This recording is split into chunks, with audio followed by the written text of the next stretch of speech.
일관 계속해서 공부하도록 하겠습니다. 디모데후서 4장 보겠습니다.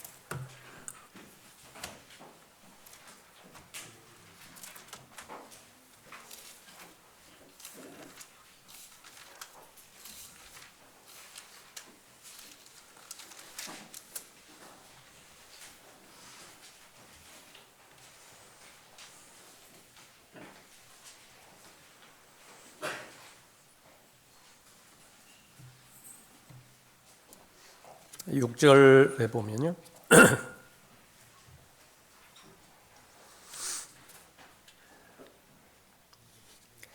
내가 이미 제물로 드려질 준비가 되어 있고 떠날 때가 이르렀도다. 내가 선한 싸움을 싸우고 달려갈 길을 마치고 믿음을 지켰으니 이후로는 나를 위하여 의의 면류관이 마련되어 있어 그 의로운 재판관이신 주께서 그날에 그것을 내게 주실 것이며 또 나뿐만 아니라 그의 나타나심을 사모하는 모든 사람에게도 주실 것이라. 그래서 예수 그리스도의 재림을 사모하는 사람들 의의 멸관을 주실 것이라 말씀하고 있습니다.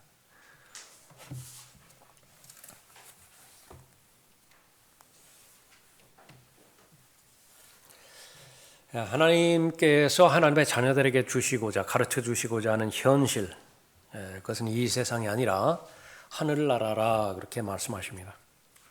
하나님의 관점에 우리가 맞춰 드려야 됩니다. 우리가 바라보는 현실은 바로 내가 지금 여기 서 있고 또 여기에 위치해 있는 이 현 세상이지만은요.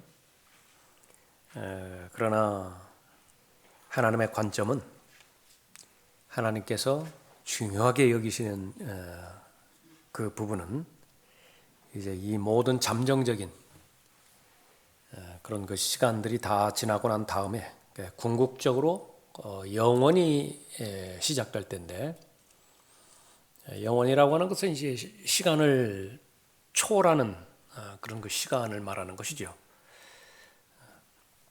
하나님께서 영원에 계시기 때문에 그 영원에 초점을 맞추는 것입니다.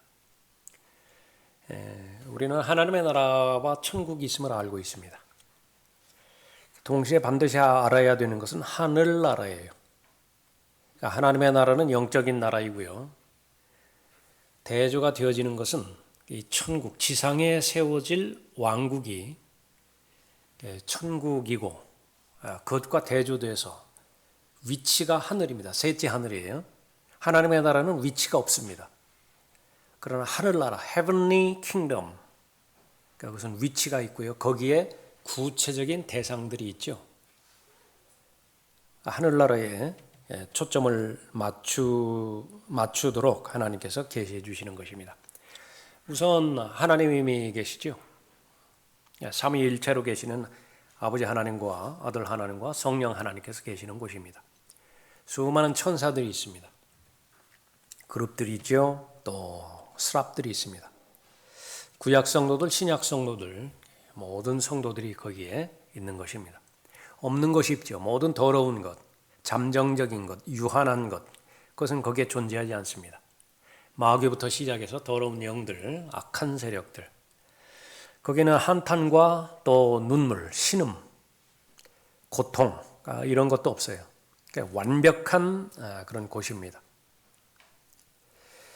거기에서 요한복음 14장에서는 예수님께서 아버지께서 지으신 아버지의 집이 있다고 말씀하시죠. 그 안으로 대저택입니다. 맨션이에요. 어떤 사람들이 말하는 것처럼 방 몇 개 있는 그런 곳이 아니라 새 예루살렘이라고 하는 대저택이 있는 곳입니다. 우리가 예수 그리스도의 영광스러운 몸으로 변모돼서 실제적인 몸을 입고 하나님의 나라에 들어갈 때는 몸은 없습니다. 영만 들어가죠. 죽었던 영이 거듭나서 하나님의 나라에 들어가지만은 하늘나라라고 하는 것은 그 영이 입어야 되는 옷이 있습니다. 그리스도께서 부활하신 다음에 우리에게 보여주신 영광스러운 몸이지요. 그래서 그 몸을 입고 영원토록 사는 것입니다. 그 가운데서 이제 천년 왕국 동안에 예수 그리스도와 더불어서 만왕의 왕과 더불어서 통치하는 것입니다. 어느 것 하나 중요하지 않습니다. 영원한 생명 중요하죠. 영원한 몸 중요하죠. 영원한 집 중요하지요. 그 맥락 가운데서 이제 멸류관을 우리가 다루고 있습니다. 상과 유업과 보상, 상속 이것을 다루고 있습니다. 반드시 필요한 부분이고요. 그것을 대비하기 위해서 하나님께서 자세한 구체적인 기록을 통해서 알려주고 계시는 것입니다. 구원받기 위해서 어떻게 해야 되는 것인가? 하나님의 말씀에서는 그건 타협할 수 없습니다. 마찬가지로 그 중요성을 낮추지 않고 똑같은 중요성을 부여해서, 아니 어떻게 보면 더 분량적으로 보면 훨씬 더 많죠. 어떻게 사람이 구원받을 수 있는 것이냐? 신약 성경 기준으로 해서 한 3장 정도면 충분하지 않을까요? 사람이 어떻게 구원받을 수 있습니까? 한 3장 정도 기록된 분량이라고 한다면 아주 충분할 것 같아요. 그래, 그 나머지 부분들은 어떻게 되는 것입니까? 거기에 별 관심이 없으세요. 하나님께서 어떻게 구원받는 것이냐? 거기에 별 관심이 없으세요. 무슨 말입니까? 예수 그리스도께서 초림 때 오셨고 예수 그리스도께서 앞으로 재림 때 오실 텐데, 아버지 하나님의 관점에서는 초림 때 오신 예수 그리스도는 별 관심이 없으세요. 그저 고난받으시고 박해받으시고 수치를 당하시고 모멸감을 받으시고 죽으셔야 됐고, 이 아들 예수 그리스도에 대해서 별 관심이 없었어요. 그러나 이제는 만왕의 왕으로 오셔서 유다 지파의 사자로 오셔서 모든 죄 문제를, 또 모든 하나님을 대적했던 원수들을 다 심판하시고 본래의 목적대로 통치하시고 또 군림하시는 그런 재림 때의 아들 예수 그리스도께 관심이 있는 것입니다. 여러분에게도 마찬가지예요. 구원받았다라고 한다면 이제 그것은 이미 출발했어요. 그 다음에 하나님께서 강조하시는 것은 반드시 하나님의 자녀로서 왜 구원해 주셨는가? 구원의 궁극적인 목적은 무엇인가? 구원의 궁극적인 목적, 요한복음 3장 16절에서 찾으면 안 되죠. 어디에서 찾아야 되죠? 로마서 8장에서 찾아야 돼요. 아들의 형상과 일치시킬 목적으로 구원하신 거예요. 그럼 그 아들은 바로 본래의 신분, 통치하시는 분이죠. 그렇게 우리에게 말씀하시는 것입니다. 그래서 이 멸류관, 상속 이 부분을 우리가 공부할 때 하나님의 현실 세계는 어디 있는 것인가? 그것은 바로 천년 왕국을 포함해서 영원에서 이루어진다. 우리도 그 관점에 맞춰야 되는 것입니다. 그래서 그의 나타나심을 사모하는 모든 사람에게 주실 멸류관이 의의 멸류관인 것입니다. 그러면 어떻게 하는 것이 그의 나타나심을 사모하는 것인가? 간단하게 자신의 경우를 그렇게 예를 들어서 보고 있습니다. 6절 보시면 내가 이미 제물로 드려질 준비가 되어 있고 떠날 때가 이르렀도다 그렇게 말씀하고 있죠. 언제든지 준비가 되어 있는데 이제 바울은 자신의 삶을 그렇게 본 것입니다. 바울이 구원받을 때부터 분명하게 하나님의 부르심의 목적을 가지고 살았는데 그것을 로마서 12장에서는 자신이 살아있는 제물이라 그렇게 소개를 하죠. 자기뿐만 아니라 구원받은 모든 사람들은 하나님께 바쳐질 산 제물이라 말씀하십니다. 그것을 우리는 헌신이라고 알고 있죠. 그래서 제일 먼저 예수 그리스도의 나타나심을 사모하는 사람, 그것은 바로 하나님께 헌신되어 있는 사람입니다. 헌신되어 있는 사람이 7절에 보니까 3가지를 말하고 있죠. 내가 선한 싸움을 싸우고 달려갈 길을 마치고 믿음을 지켰다. 이것이 전제가 될 때에 이 사람은 당연하게 하나님의 나타나심을 사모하는 사람이에요. 그런데 이 부분이 이루어지지 않았다. 그러면 실제로 예수 그리스도의 재림을 나타나심을 사모할 수 없는 사람입니다. 선한 싸움. 하나님께서는 이 영적 전쟁을 맡겨주셨죠. 선한 싸움을. 그래서 에베소서 6장에서 아주 자세하게 잘 설명해 주셨습니다. 제일 먼저 주적이 누군지를 알아야 되죠. 여기에서 거의 대부분 실패합니다. 주적이 누구냐? 강조해서 혈과 육이 아니라고 말씀하셨거든요. 전쟁의 대상, 싸움의 대상은 혈과 육이 아니다. 영적 악에 대해서 싸우는 전쟁이라고 말씀하신 것이에요. 사람을 대할 때도 마찬가지죠. 그 사람은 혈과 육인데 그 대상이라고 생각하면 그건 패배예요. 이긴 것 같았지만 진 거예요. 그러니까 아무런 열매도 없습니다. 열매도 없으니까 하나님께서 받으실 영광도 없으신 거죠. 배후 세력을 읽을 수 있어야 돼요. 저 사람이 왜 저런 말을 하게 되었는가? 저 사람이 왜 저런 결정을 하게 되었는가? 그 부분들을 초질관, 일관되게 분별력을 가지고 잘 대처해 나가야 되죠. 그 방법은 나 역시 마찬가지로 내 혈과 육으로 대응하면 거기까지예요. 져버리는 것입니다. 그래서 하나님의 전신갑옷이 무엇보다도 필요하죠. 하나님의 전신갑옷으로 잘 무장을 해서 성령께서 주관하시고 성령의 능력으로 인도하시는 기도로 적용시키는 것입니다. 그래서 그것이 우리가 알고 있는 말씀과 기도예요. 그렇게 해서 믿음의 선한 싸움을 잘 싸우면 주적에 대해서 승리하는 것이고요. 그러나 거기서 곁길로 나가서 처음에는 영적 전쟁으로 시작했을지 모르지만 중간에서 거기서 이탈되어져 가지고 육신적으로 반응해 버리면 그것은 선한 싸움이 아닌데 바울은 잘 싸웠다고 그렇게 말합니다. 그 다음에는 뭐라고 말했습니까? 내가 선한 싸움을 싸우고 달려갈 길을 마치고 경주지요. 그리스도인의 삶을 경주에 그렇게 비교를 했는데 제일 먼저 규칙대로 달려야 됩니다. 자기 코스가 있어요. 비결 가운데 하나는 옆 사람 돌아보지 않는 데에 상당히 많은 중요성이 있습니다. 그러니까 옆 사람 돌아보다가 지는 거예요.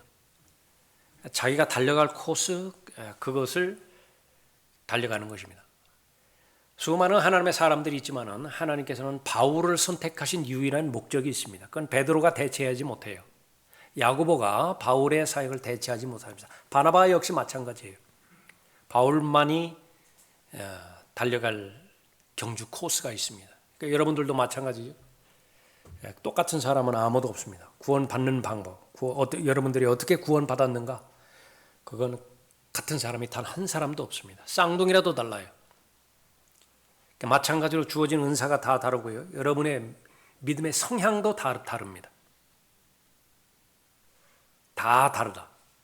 그래서 여러분들이 달려갈 길을 잘 마치는데 그러면 옆 사람들은 왜 있는 것인가? 돕는 사람들이에요.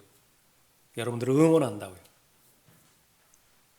마라톤 경주에서 그 페이스메이커인가요? 맞는 말입니까? 그런 사람이죠. 옆에서 속도 맞춰주기 위해서 선수는 아니지만 계속 달려주는 사람. 동역자들입니다. 형제들이고 전우들이죠. 히브리서 12장에서 이 경주에 대해서 말씀하시면서 우리에게 두 가지 현실적인 부분을 말해놨습니다. 우선 죄는 말할 것도 없습니다. 죄는 벗어버려야 돼요. 죄가 해결되지 않은 상태에서는 움직일 방법이 없습니다. 그 다음에 이제 강조한 것은 무거운 것들이죠. 무거운 것들. 죄라고 할 수는 없습니다. 그러나 가장 효과적이고 효율적으로 가장 가벼운 몸의 상태에서 최적의 상태에서 달리는데 방해가 되어지는 것들, 그것은 무엇을 말하든지 무엇이든지 상관없이 그건 다 버릴 용의가 있어야 돼요. 왜 그런 것인가? 우리의 목적은 단순하고 명료하기 때문에 그렇습니다. 그 길을 맞춰야 돼요. 단순하다고. 그래서 그 부분들을 계속해서 돕는 분이 바로 우리 믿음의 창시자여 완성자이신 예수 그리스도이십니다. 이미 달려가셨죠. 다 이루었다 말씀하셨습니다. 그 뒤를 바울도 달려갈 길을 마쳤다 그렇게 고백하는 것이에요. 우리들도 그 고백을, 아름다운 고백을 하기를 원하는 것이죠.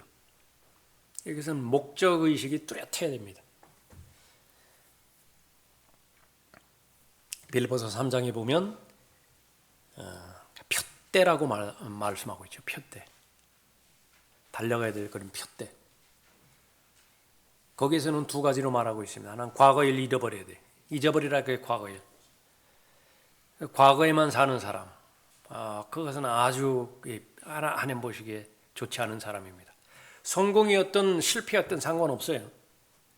피드백만 하면 됩니다. 피드백. 발전하는 사람. 그러니까 지금까지 행해왔던 일, 첫 번째로 정직하게 평가하죠. 하나님의 말씀의 관점에서 내 믿음의 분량에 있어서 정직하게 평가하는 것입니다.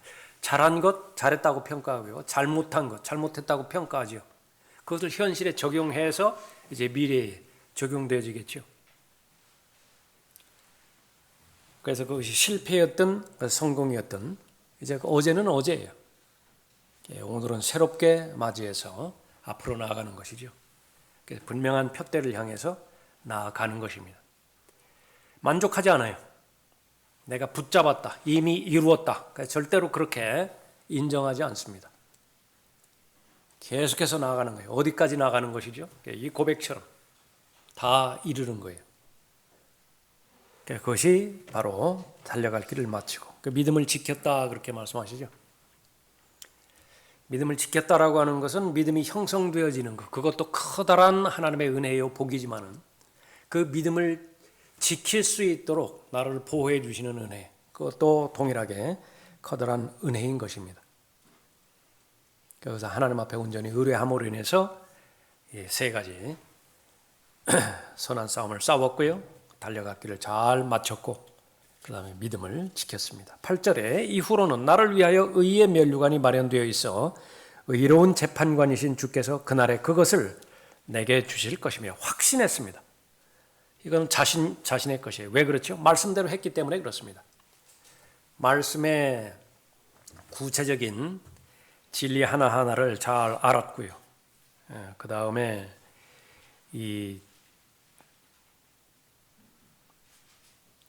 그대로 실행을 했고 또 온전히 하나님 앞에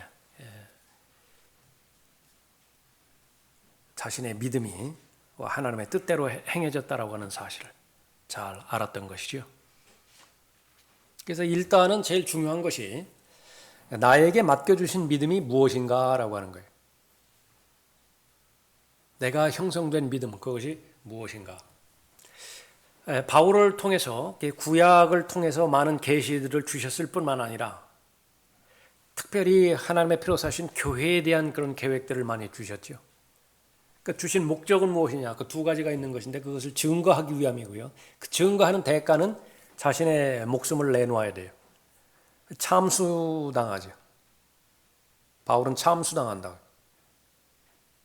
그러나 그것이 문제가 되는 것은 아닙니다. 왜 그러냐면 그 죽음이라고 하는 것은 영원으로 들어가는 관문인 것을 너무나 잘 알기 때문에 그렇습니다.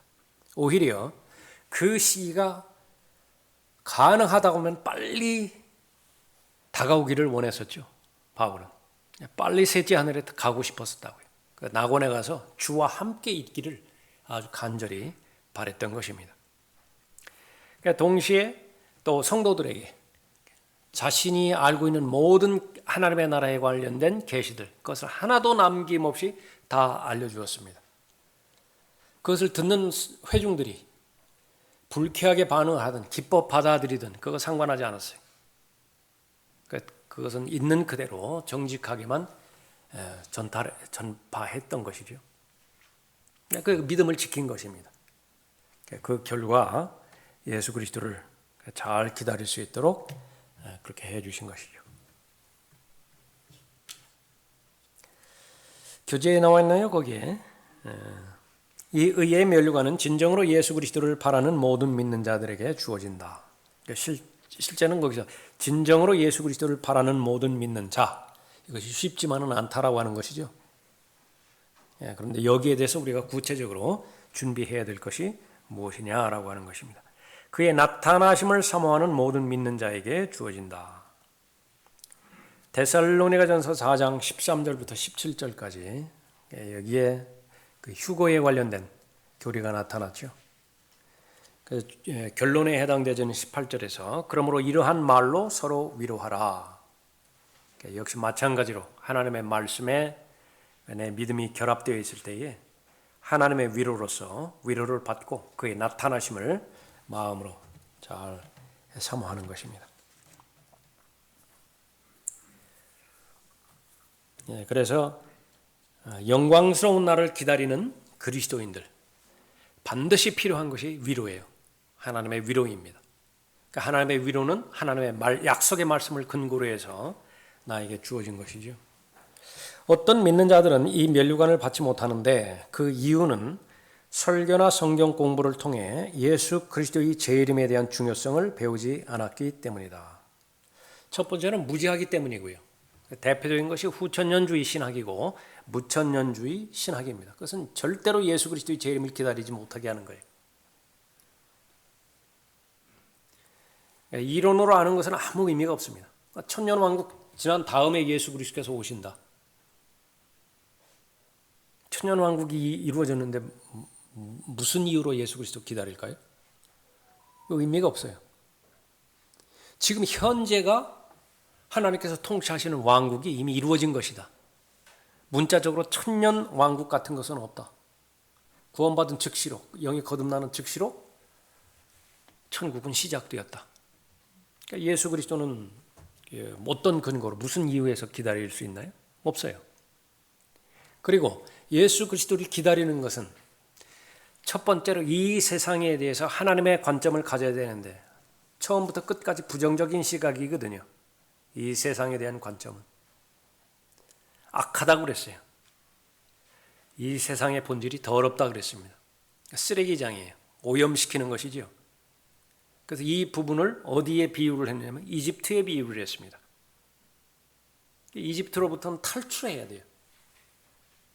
이집트에 머물러 있다든지 그렇게 돼서는 안 된다. 그런데 이 신학이 잘못되어 있으면 계속 이집트를 그리워합니다.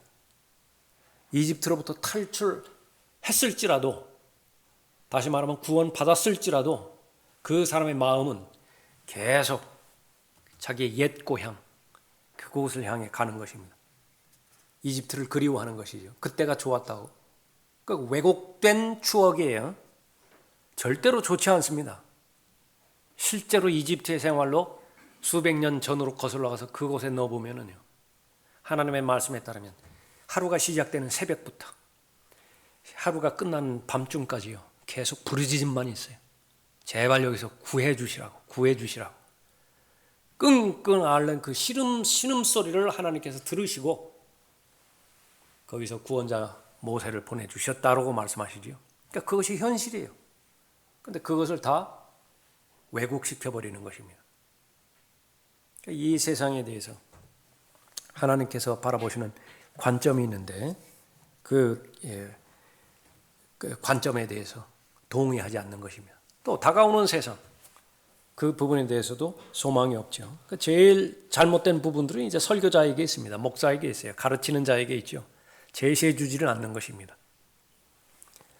사도행전 20장 보십시오. 사도행전 20장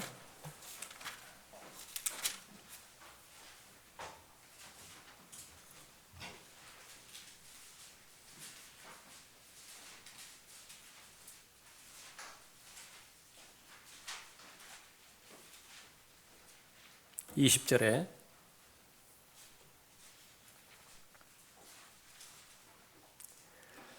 너희에게 유익한 것은 무엇이나 숨겨두지 않고 보여주었으며 너희에게 유익한 것은 무엇이나 숨겨두지 않고 왜 숨겨두었을까요? 이 표현이 왜 나왔을까요? 유익한데 왜 숨겨두었죠? 원하지 않아요. 듣고 싶지 않습니다. 그건 별 관심이 없어요. 이것이 디모데후서 4장 2절에서 이후에서 나오는 그 맥락과 똑같습니다. 그런데 이것을 숨겨두지 않고 유익한 것을 전파하기 위해서는 바울이 디모데에게 당부한 대로요. 인내해야 돼요. 오래 참아야 돼요. 듣기 싫어도 다시 한번 들려줘야 된다. 또 듣는 사람들이 거의 대부분이 그 설교자로부터 떠나가 버립니다. 왜냐하면 듣고 싶은 것을 들려줘야 되는데, 선지자 에레미야의 그 표현대로 한다면 평화를 얘기해야 되는데, 바벨론이 쳐들어오지 않을 것이라고 그렇게 안심시켜야 되는데, 앞으로 죄 잘 될 것이라고 그렇게 위안을 줘야 될 것인데 정반대로 말했어요. 망할 것이라고. 조건은 무엇이에요? 회개하지 않으면 하나님의 정죄의 대상이고 심판의 대상이고 저주의 대상이 될 것이라고 그러니까 그것을 받아들이지 못하는 것입니다. 그러나 여기서는 숨겨두지 않았어요. 그러니까 그것이 유익한 거예요. 사람들의 관점에서는 이 세상에 초점을 맞추고 오직 이생뿐인 종교, 이생뿐인 신앙, 거기에 초점을 맞췄으면 좋겠는데 그거 유익한 거 아니거든요. 숨겨두지 않았다 그렇게 말합니다.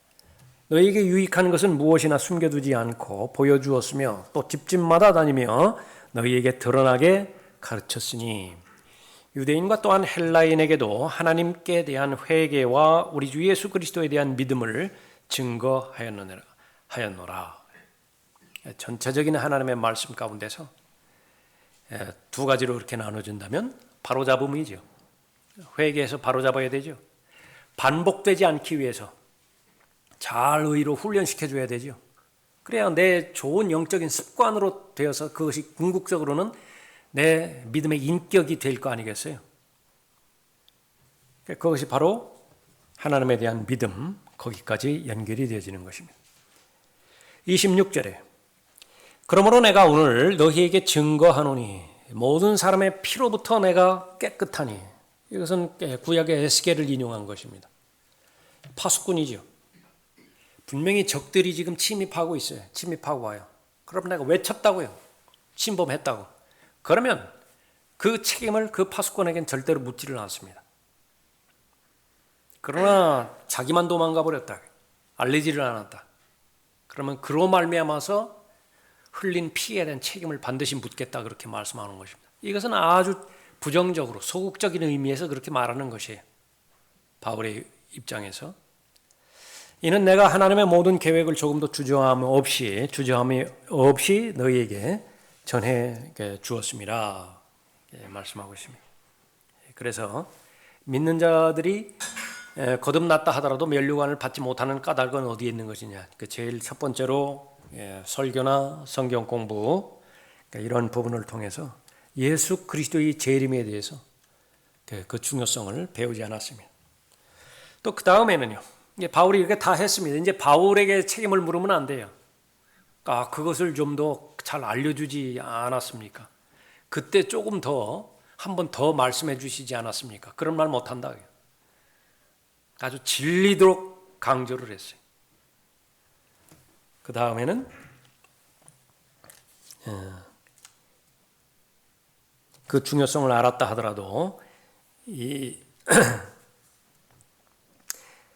이생의 염려로 인해서 재림을 대비하지 못하게 하기 때문이었다. 이렇게 언급하고 있죠.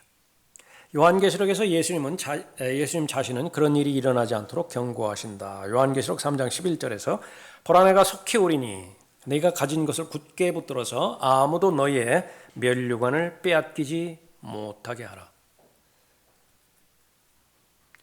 교회 시대의 성도들은 구원은 빼앗기지 않습니다.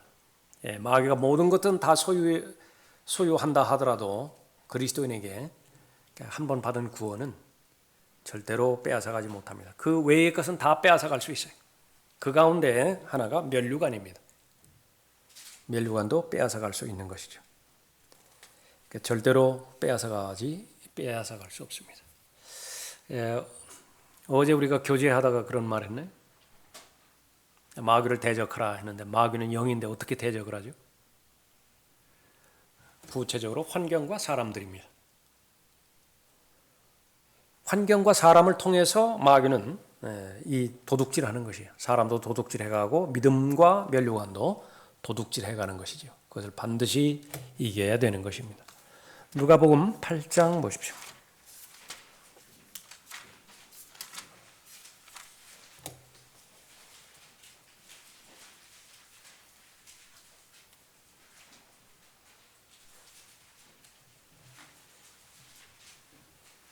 하나님께서는 예수 그리스도를 이 땅에 보내주셨는데 예수 그리스도는 하늘의 밀이라고 자신을 그렇게 소개를 하셨죠.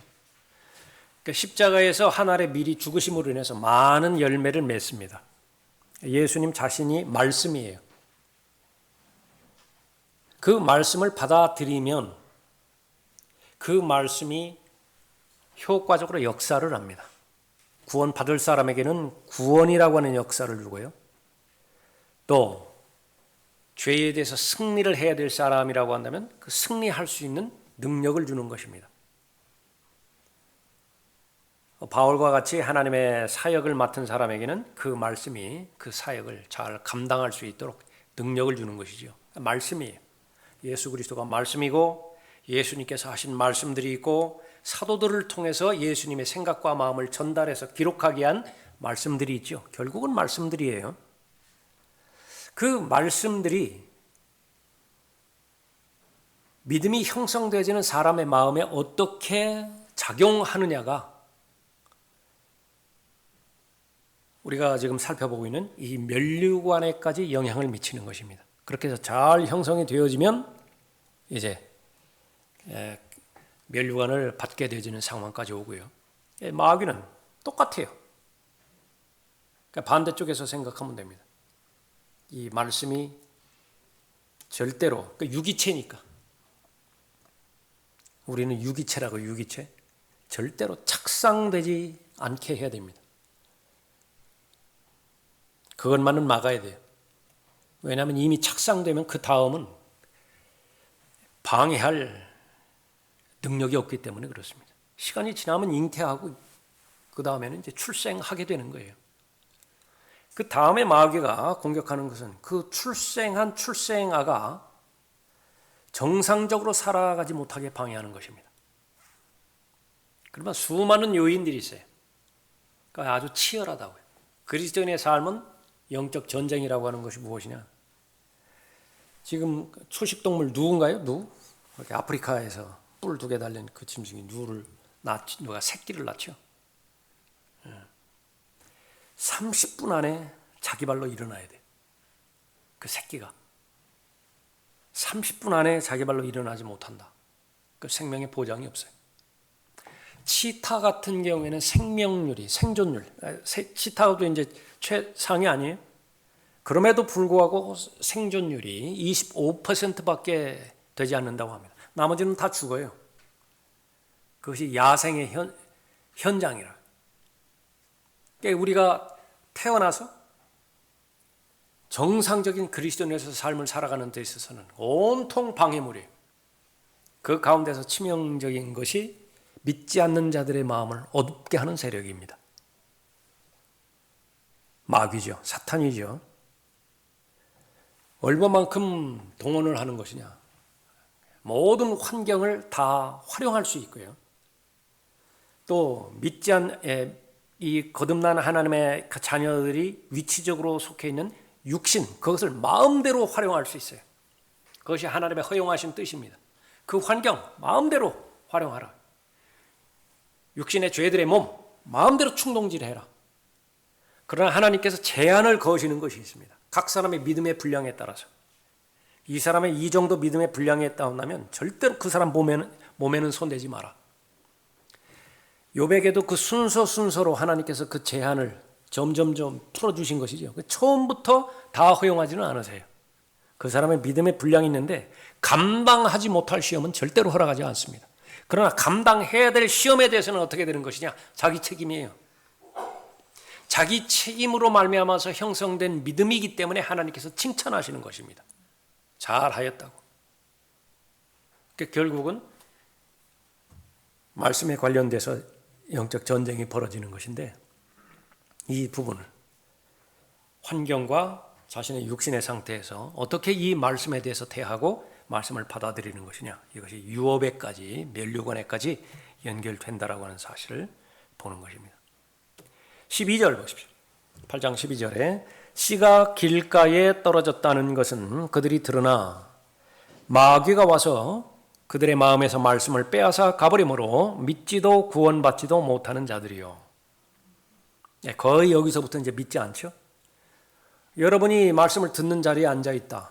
성령께서 역사하신 것이고요. 인도하신 것이에요. 그러니까 여러분이 동의하셔서 감사함으로 반응했기 때문에 하나님의 말씀을 듣는 자리에 있는 것이. 역으로 그 역도 하나님의 자녀들이 반드시 받아들여야 되는 것입니다. 나는 왜 그 말씀이 선포되는 자리에 앉아있지 못하게 되는 것인가? 본문 말씀에 보면 하나밖에 없어요. 마귀가 공격하는 거 싫다고요. 하나님의 말씀 듣는 것을 아주 싫어한다고요. 그 대전제에서 이제 내가 나누어서 살펴보는 것이죠. 내가 원하지 않을 수도 있고요. 내 마음을 어둡게 해서. 나는 간절히 원하고 싶은데 마귀가 환경을 허용하지 않는 것이에요. 두 가지 기도로 나누어지죠. 내가 원하지 않는 경우에는 바로 하나님의 말씀에 대해서 부복하면 돼요. 환경 때문에 어려움 당하고 있다고 한다면 간구하면 되죠. 환경을 빨리 조성시켜 주십시오. 안정된 기반 위에서 말씀을 들을 수 있는 시간을 확보하게 해주십시오. 13절에 씨가 바위 위에 떨어졌다는 것은 말씀을 듣고 기쁨으로 받아들이지만 뿌리가 없으므로 잠시 있다가 시험을 받을 때면 떨어져 나가는 자들이라. 하나님의 은혜는 정말로 다양합니다. 하나님의 은혜의 스펙트럼이라고 하는 것이 너무나 다양해요. 말씀을 듣는 순간 구원받을 수 있습니다. 마음으로만 받아들이고 거부하지만 않는다라고 한다면 그 말씀이 썩지 않을 영원한 하나님의 말씀이 내 안에 역사해서 영원한 생명을 탄생시켜요. 하나님의 은혜입니다. 어떤 하나님의 은혜는요, 오랜 기다림의 그 과정을 견디게 하는 은혜가 있어요. 그럴 때에 또 맺을 수 있는 은혜가 있죠. 그래서 이 구원의 은혜의 복음을 통해서 구원받게 되지고 그 다음에 계속되는 하나님의 말씀을 통해서 우리의 근육이 형성되어지는 것인데 영적인 근육이 그것은 이제 그 13절에 있는 것처럼 시험이라고 하는 과정을 반드시 통과합니다. 고난과 역경이라고 하는 과정을 반드시 통과해요. 그러니까 시험과 고난이라고 하는 과정을 통과해서만 맺을 수 있는 열매들이 있어요.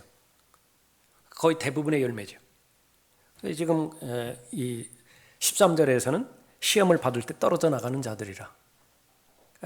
이 부분들은 검증되지 않은 시험을 말하는 것이요.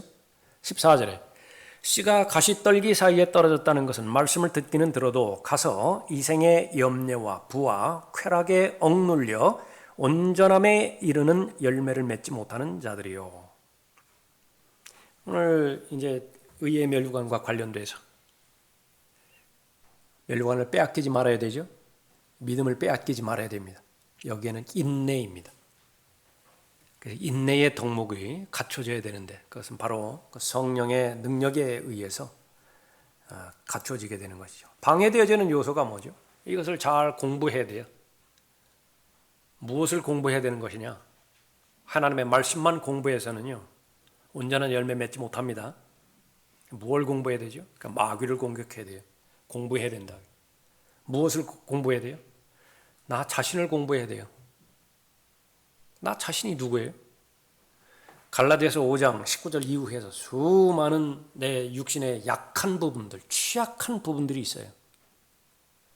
나는 어디에 해당되는 것이냐? 무엇 때문에 나는 말씀이 인내의 과정을 통해서 온전함에 이르는 열매를 맺지 못하게 만드는 것이냐? 그거 공부해야 돼요. 공부했지요? 그걸 그대로 가지고 은혜의 보좌 앞으로 나가서 단단하게 해주시라고, 견고하게 해주시라고, 성령께서 이 부분은 지속적으로 다루어 주시라고 하나님 앞에 간구해야 되죠. 성령께서 인도해 주시는 기도 제목이에요. 그렇게 되어지면 이제 말씀이 온전함에 이르는 열매를 맺게 되어지는 것입니다. 이생의 염려, 나는 여기에 약한 것인가? 부, 여기에 약한 것인가?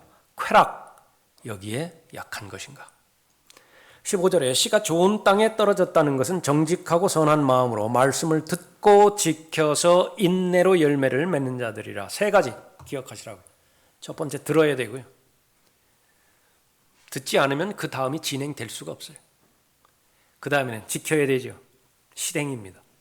근데 한두 번 실행으로 열매를 맺는 것도 있지만은 장기간 요구하는 것도 있어요. 가치가 높은 것들입니다. 아주 귀한 것들. 그거는 대가가 비싸요. 대가가. 하나님 말씀도 마찬가지입니다. 하나님께서 가장 귀히 여기시는 온전함에 이르는 인격이죠. 그리스도의 충만하심에 장성한 분량에 이르는 것. 그 부분은 오랜 기간을 요구하는 것입니다. 그러나 하나님 말씀 가운데서 반드시 열매를 맺을 수 있어요. 우리가 할 수 있고. 왜 할 수 있죠? 내 안에 성령께서 역사하시기 때문에 그런 것입니다. 자, 교재로 오셔서 그 면류관을 빼앗는 자들이 있다. 주께서 우리가 그 면류관들을 가지기 원하신다면 우리는 그 면류관을 받기를 원해야 한다. 이게 같은 마음이 돼야 돼요. 동의입니다. 동의. 걸어가는 데 있어서 동의하지 못하면 같이 걸어갈 수 없어요. 하나님께서 주기를 원하신다고요. 그럼 나는 받기를 원해야 돼. 근데 주기를 원하는데 내가 받는 것에 대해서 그만큼 따라가지 못한다. 올바로 걷지를 못하겠죠. 다른 거짓 교사들이 당신의 면류관을 빼앗아 가게 하지 말라. 그러니까 제일 첫 번째로는 그 면류관을 스스로 받지 못하게 만드는, 내가 스스로 받지 못하게 만드는 거예요. 대표적으로 누가복음 8장 우리가 살펴봤습니다. 자기 마음 관리 잘못하는 거예요. 그러나 또 하나의 대적은 무엇이냐? 이제 구체적으로 거짓 교사들입니다. 거짓 교리들이고요. 마땅히 당신이 받아야 되는 그 면류관을 굳게 붙들라. 골로새서 2장 18절. 골로새 교회에 쓴 편지죠. 이 부분이 아주 심각하니까 쓴 거예요. 아무도 자의적인 겸손과 천사들을 숭배함으로 너희의 상을 속여 빼앗지 못하게 하라. 그러니까 종교 행위에 열심으로 해서 살아계신 하나님과의 교제, 그것이 배제되지 않게 하라는 것이죠. 그래서 성경에서 강조하는 것, 예수 그리스도의 재림입니다. 신약 성경에서 최소한 100구절 이상 언급하고 있습니다. 아까 처음으로 돌아와서 구원받는 구절 몇 구절 정도 될까요? 많아야 몇 구절 정도 될까요? 한 10구절 되나요? 20구절 되나요? 그러나 재림에 관련된 구절 최소한 10배 이상 말하고 있는 것입니다. 재림을 기다리지 못하게 하는 세상적인 요소들 얽매이지 말아야 되는 것입니다. 디모데후서 2장 보세요.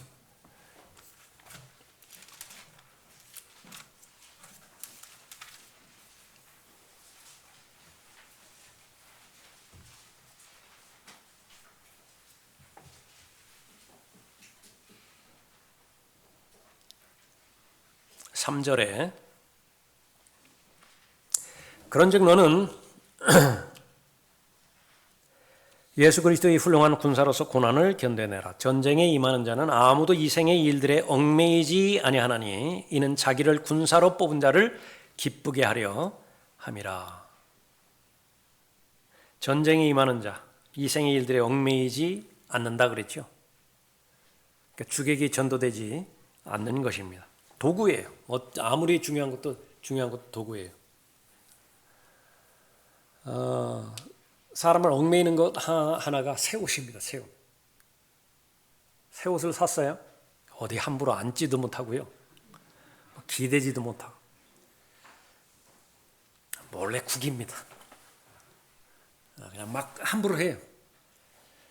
일부러 그러는 부분은 아니지만은 그 기간이 지나면 자유로워져요. 옷에 대해서 자유로워집니다. 예. 여러분이 소유하고 있는 모든 것들, 여러분들이 누리고 있는 여러 가지 환경들 다 도구예요. 도구. 그런데 여기에서 염려하는 것은 뭐냐면 얽매일 수 있습니다. 그러면 어떻게 되는 것이냐? 그러니까 자유롭게 해야 되는 그런 일들을 잘 감당하지 못하는 것입니다.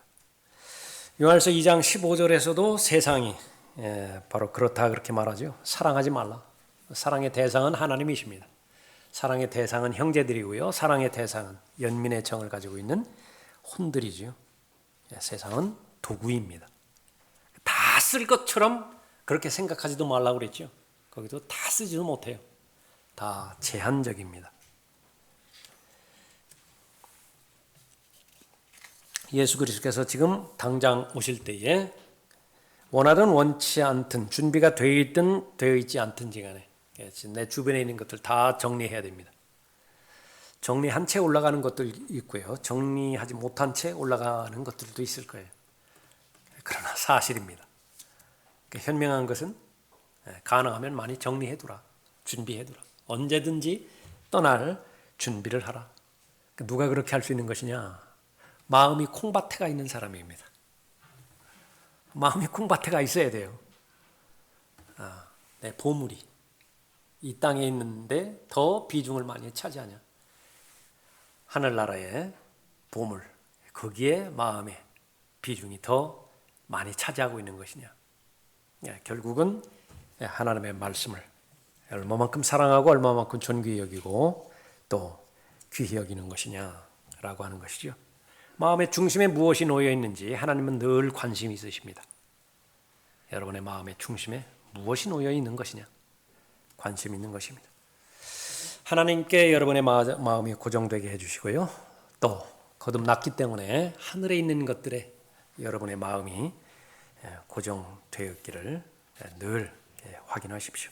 그래서 언제 어디서든지 주님을 기다리는 자세, 지금까지 여러분을 지켜주신 하나님의 은혜를 끝까지 믿고요. 앞으로도 계속 그렇게 하실 거예요.